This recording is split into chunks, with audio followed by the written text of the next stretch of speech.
Hey, this is Harold S. Reed Jr., and welcome to the TheICEtalks, where we implement change every day. Hey, how you doing? This is Harold S. Reed Jr., also known as HRJR, your motivational coach. If you don't know what motive action means, motive plus action equals results, and results equals success. I'm broadcasting this podcast from a town just outside of Newcastle, Pennsylvania.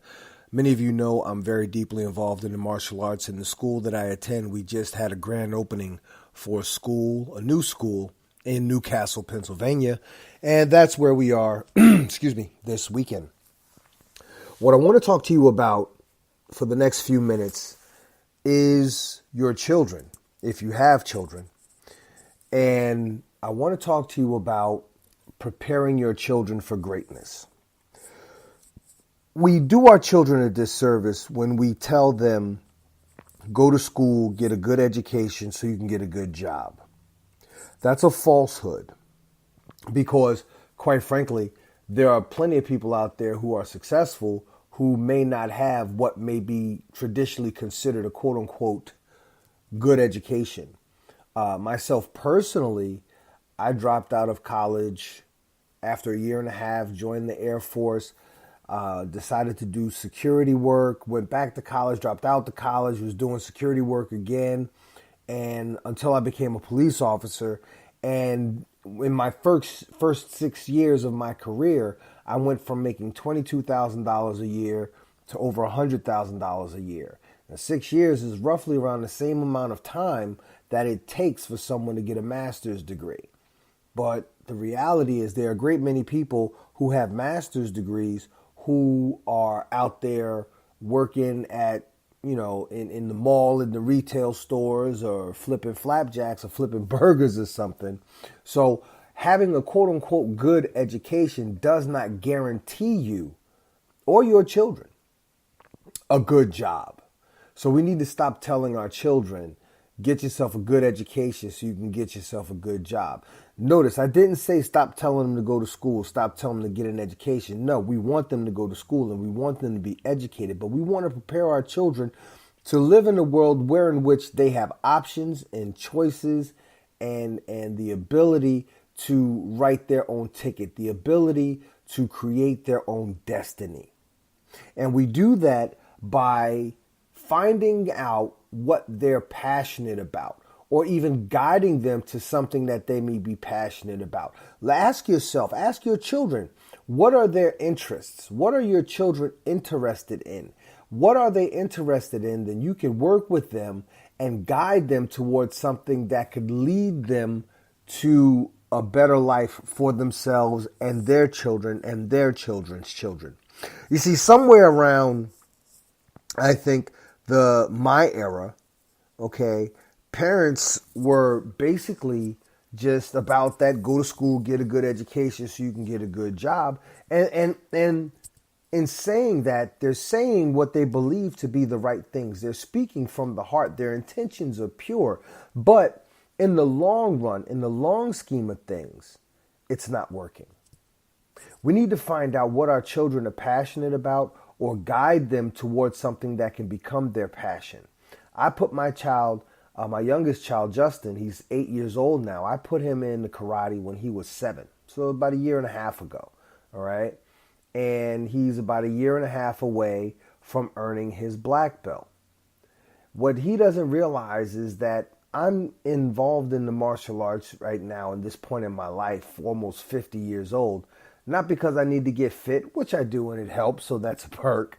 But also, because I'm in the business and on the business side as well.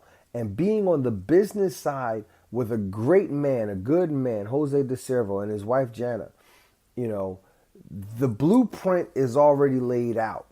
As America's success coach Jack Canfield often says, success leaves clues. Tony Robbins says, if you want to succeed at something, find someone who's already doing it and model yourself after them.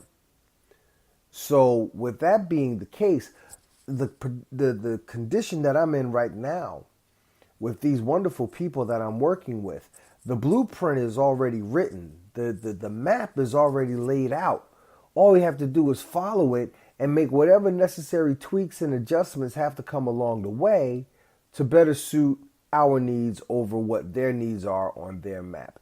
And so you have to find out what inspires your children, or again, guide them towards something because children don't know any better. They think they know, but they don't know. I was having a conversation with a young man today, and I was telling him, like, dude, you think you know, but you don't know. You're only 16.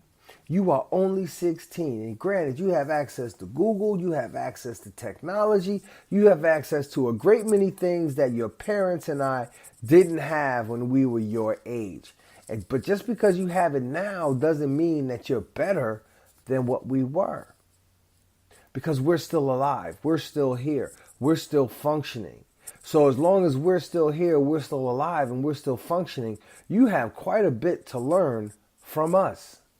Because what you have learned thus far is not going to take you everywhere you need to go. That was the conversation I had with this young man. He was really getting it.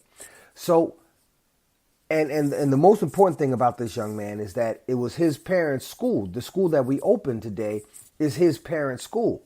But it's not just his parents' school, because if he were to motivate himself to contribute, it could be his business as well. It could be a family business. You understand? So what I was getting across to him, and I've already spoken with his dad. His dad wants him to be involved in the quote unquote family business. He wants him involved. He wants to grow, and he wants to build with him. And so I had to talk with the dad, and I had to talk with the son. And by the end of the day, they hugged it out. And I think they're going to be on a much better path to working together towards making the overall school a success. But let's talk about you over these next few minutes. What can you do? Does your child, are you doing something that not your child may not necessarily have to be proud of, but it's wonderful if they are, but is it something that you want them to follow in your footsteps doing? Is it something you want them to do because you're doing it and you love it, and they should carry on the tradition?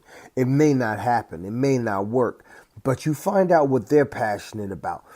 About a year or so ago, I did some mentoring at a local school in Plainfield, New Jersey. Actually, two schools in Plainfield, New Jersey, where I was talking to groups of boys between the 5th and 8th grades. And I asked my classes, them, what do you want to be when you grow up? And one of the things they said was, I want to be a YouTuber. I'm like, wait a minute, you want to make money off of putting up YouTube videos? Now, I don't want to shut down anybody's dream. So I actually had to fall back, humble myself, and do a little research. And I came to find out that there's some people out there putting out crazy content. And I mean, literally crazy. It's just bananas. But they're making money doing it. So something I've always known has been reinforced in this instance. And that is, you can sell anything because there's always a customer out there to buy it. If you have something to sell, somewhere out there is a customer to buy it. Now, the challenge is going to come from you being the one to find that customer and bring you two together. That's crazy, and what we want to do with our children is begin instilling in them the understanding that they can create their own destiny.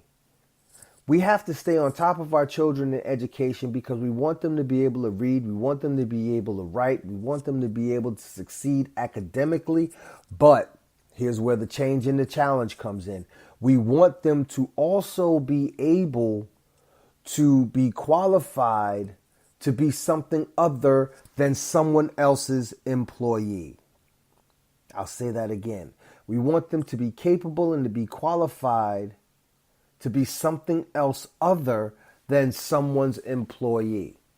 If you can go to school and get a top quality education, or you could even go to community college and get a fairly decent education, and you wind up having what it takes to land a job on Wall Street, I mean a good, well-paying job on Wall Street or with some firm somewhere, right? Now you're putting in work for that firm, and you are putting in you're making whatever little amount that you agreed to make, but you're doing it for the benefit of someone else. See, what I want you to understand when it comes to preparing your children for greatness, I want you to begin instilling inside your children the belief, and it is a belief, that they can produce work for themselves rather than be somebody else's employee. If they don't learn how to build their dreams and work for themselves, they will find themselves working at building someone else's dream. Now, I'm not crapping on anybody's lifestyle or the circumstances that any of you listening to this have found yourselves into this day. If you're gainfully employed and you're supporting your family, ultimately that's all that matters. But let me ask you this, and of course it's rhetorical because you can't respond to a podcast. But let me ask you this. Are you going to work to build your dream, or are you going to work punching a clock, going to work punching a clock, and the work that you put in goes to fatten someone else's pockets? If that's the circumstances, if those are the circumstances you're in right now, so be it. Just do what you can to support your family. But just because you are currently or presently an employee doesn't mean that that has to be the future destiny for your children, for your son, for your daughter, for your spouse, for you even. You can make that change. But if you can't make that change, you have to open up the doors and the possibilities for your children. I'm laying down a foundation right now so that when my son Justin graduates from college, when all of his friends are running around busting out their resumes and shuffling out and hustling out trying to find somebody to take a look at them, I want to set things up to where he's already in a position to where he's in a business where all he has to do is learn how to fine-tune some things so that he can make that business his own. That's the goal I have for my son. What goals do you have for your children? If you're just relying on the education system to prepare your children for the world, you are failing. I'm sorry to say, but not sorry to say, you are failing. You cannot rely on the education system to educate your children to where they can live a life that they are in command of.